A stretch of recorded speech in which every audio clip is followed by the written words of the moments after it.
संजीवनी सुरणे ही देखणी आणि सुंदर मुलगी. तिचं वय नेमकंच 18 वर्ष पूर्ण झालं होतं आणि त्याच गावातला एक तरुण मुलगा ज्याचं नाव होतं लखन भंडारे. लखनचं वय फक्त 16 वर्षे होतं. या कोवळ्या वयात दोघांचंही एकमेकांकडे आकर्षण झालं आणि या आकर्षणातून संजीवनी आणि लखन या दोघांचेही प्रेमसंबंध जुळू लागले. दोघेही संधी साधून एकमेकांना भेटू लागले. प्रेमसंबंध इतके घट्ट झाले की संजीवनी आणि लखनने आपल्या सुंदर भविष्यासाठी लग्नाच्या आणाभाका घेतल्या. दोघांच्या प्रेमसंबंधांची चुणूक संजीवनीच्या कुटुंबाला लागली. संजीवनीच्या घरी माहिती पडल्यानंतर लागलीच लखननेही त्याच्या घरच्या कुटुंबियांना आपल्या प्रेमाची माहिती दिली. संजीवनी आणि लखन दोघांच्याही कुटुंबियांनी त्यांच्या नवीन उमलू पाहणाऱ्या नात्याला कडाडून विरोध केला, कारण दोघाही प्रेमीयुगुलांची जात ही वेगवेगळी होती. दोघांच्याही कुटुंबियांनी त्यांची समजूत काढली आणि त्यांचे प्रेमसंबंध थांबवले. त्यातच संजीवनीच्या कुटुंबियांनी संजीवनीसाठी शेजारच्याच गोळेगावातील एका तरुणासोबत लग्न जमवले. त्या लग्नासाठी संजीवनी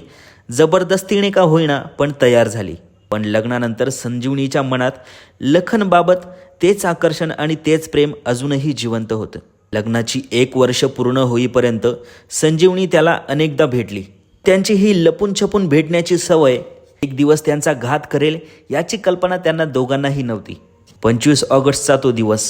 संजीवनीच्या सासरची सर्व सदस्य नवऱ्यासहित बाहेर गावी जाणार होती. त्यामुळे तिने आपल्या लग्नाआधीचा प्रियकर लखनला याची माहिती दिली.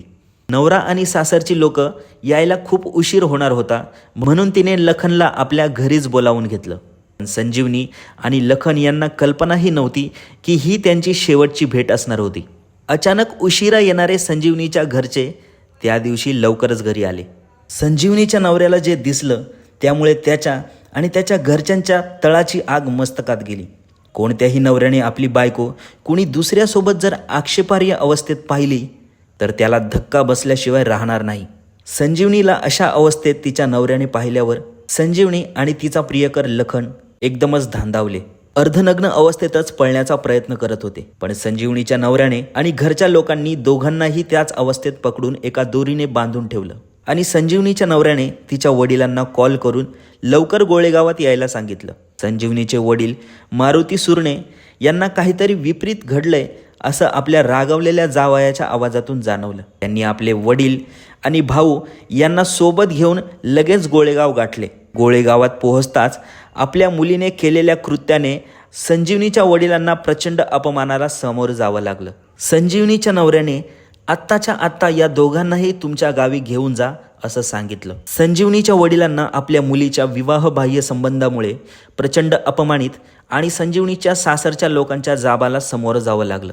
मारुतीराव प्रचंड संतापले होते. संजीवनी आणि लखन दोघांनाही संजीवनीचे वडील आणि नातेवाईक दोरीने बांधलेल्या अवस्थेतच बेदम मारहाण करीत आपल्या गावी नेत असतानाच संजीवनी आणि वडील मारुती सुरणे यांच्यात प्रचंड वाद झाला. या वादातून मारुती प्रचंड चिडले. त्यांनी दोघांनाही बेदम मारहाण केली आणि आपल्या पोटच्या मुलीला आणि प्रियकर लखन भंडारेला गोळेगाव बोरजुणी मार्गावर असलेल्या करकाळा येथील 40 फूट खोल पाण्याने भरलेल्या विहिरीत ढकलून त्यांची हत्या केली. या घटनेनंतर संजीवनीचे वडील मारुती यांनी स्वतःहून पोलीस ठाणे गाठले आणि चेहऱ्यावरील कुठल्याही पश्चातापाशिवाय गुन्ह्याची कबुली दिली. घटनास्थळी जाऊन आधी संजीवनीचा मृतदेह बाहेर काढला. बराच वेळ प्रियकर लखन भंडारे याचा मृतदेह सापडलाच नाही. बऱ्याच कालावधीनंतर लखनचाही मृतदेह शोधण्यात पोलिसांना यश आलं. मंगळवारी उत्तरीय तपासणी व कायदेशीर सोपस्कार पूर्ण केल्यानंतर संजीवनीवर गोळेगाव येथे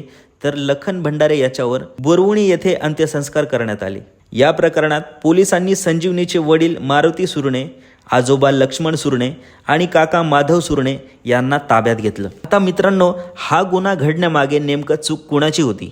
शरीराच्या आकर्षणातून निर्माण झालेली वासना मिटवण्यासाठी गेलेल्या लखनची, की विवाहबाह्य संबंध ठेवून आपल्या नवऱ्याचा विश्वासघात केलेल्या संजीवनीची, की या जगात मान्य नसणाऱ्या या कृत्याला पाहून वडिलांनी पोटच्या मुलीला पाण्यात बुडवून हत्या केली त्या मारुती सुरणे यांची? कॉमेंटमध्ये तुमचे मत नक्की मांडा आणि धक्कादायक मराठी या आपल्या चॅनलला सबस्क्राईब करा.